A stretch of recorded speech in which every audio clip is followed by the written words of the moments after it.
When did you identify the savings? When did you begin identifying the savings in Medicaid to pay for this? When did that process start? Well, certainly the governor had directed me to begin evaluating. He did not back away from the concerns that he had that the $5 million in Fund for a Healthy Maine funds that we had testified around, that those should be used to prioritize the increased funding for nursing facilities, but recognizing that we needed to have multiple efforts underway so that at the end of the day, we were working toward a solution. And the crisis was only continuing as we continue to deal with nursing facilities that are financially vulnerable and are putting at risk the security and stability of our elderly. So was there a time when this money when did it become apparent that you could use the money? Well, certainly, as you know, as I said, this is a $2.4 billion annual budget. It is an entitlement program. We are working diligently to always be able to better forecast and predict.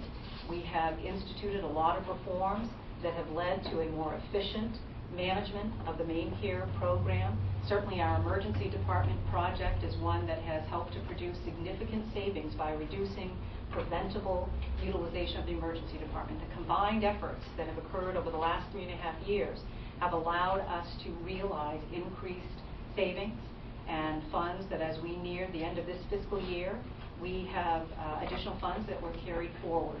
We have been evaluating those funds, working collaboratively to determine what the cost would be of the rebasing, working with the Maine Healthcare Association, other providers, but continuing, as the governor has said, to look at all available resources that can be used and should be used to support our nursing facilities.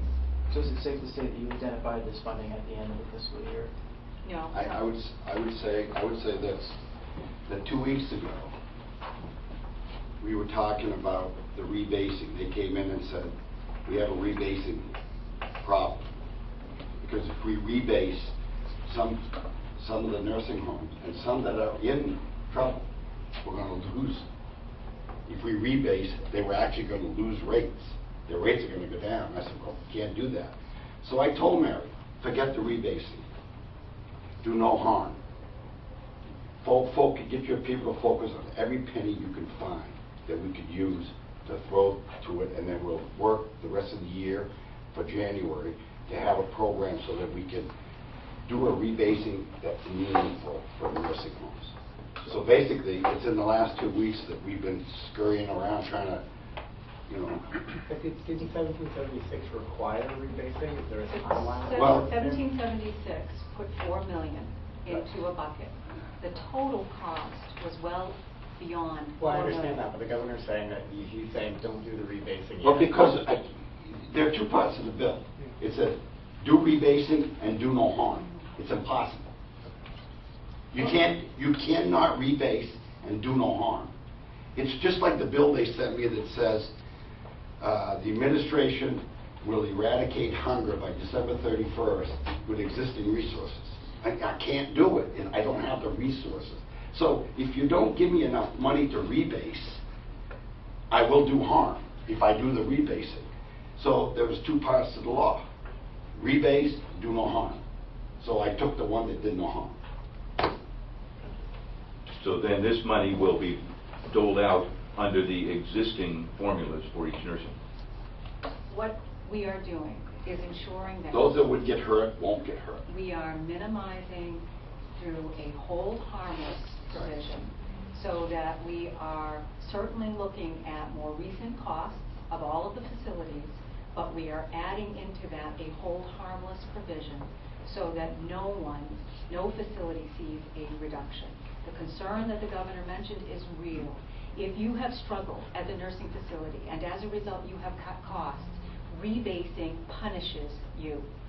And I spoke with a facility recently that talked about nursing facilities have been on a starvation diet for years. You cannot recover from that overnight.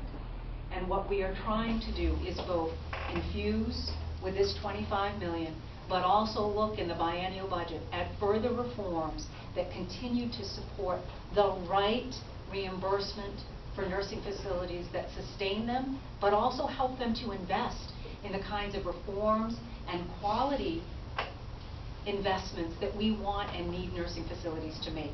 This is just helping them to get where some of them need to be today, never mind where we need them to be 5 and 10 years from now. Yeah, and I think Rick said something that's very, very important here. This money that we're putting out there is more for, intended to help the operation side so they can move forward and provide the quality care that they want to provide. It takes into account none of the deferred maintenance that's going on in these facilities. And I was in a couple that, in the last couple of weeks, it's visual. I mean, you see it immediately, that there's some repairs that need to be done, but they're using their resources to go into care. And so this is as I said earlier, this problem is not over.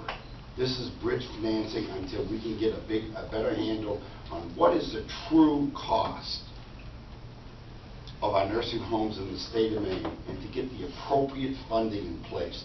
And I think Mary said, and she said it much better than I say it, is we have reached a point now where we've had enough reforms that we've stopped the bleeding, so we can look long term.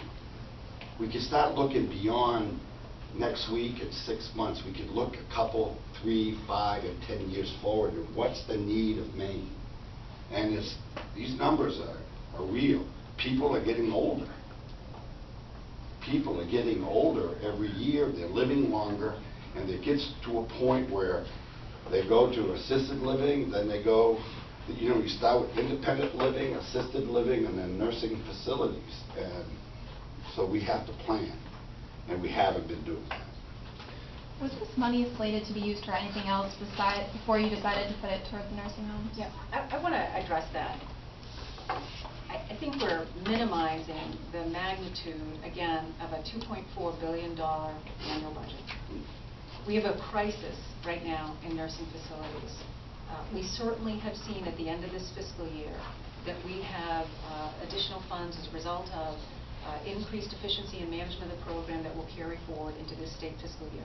But what I want to be very clear about, there are other competing pressures, absolutely, in this Medicaid program in state fiscal year 15. Let me draw your attention to just a couple.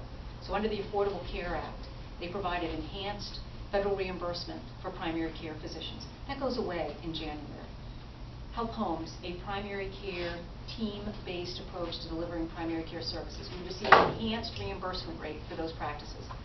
That money goes away in January. What the governor is saying is he is taking a position today that we are going to prioritize these additional funds to increase today the reimbursement for nursing facilities. We still have many other challenges that we are seeking to manage to ensure sustainable services within the Maine Care program. I just don't, the thought that we can do any of this in isolation, I want you to know we are looking and will continue to work comprehensively to manage all of the demands and needs within the program.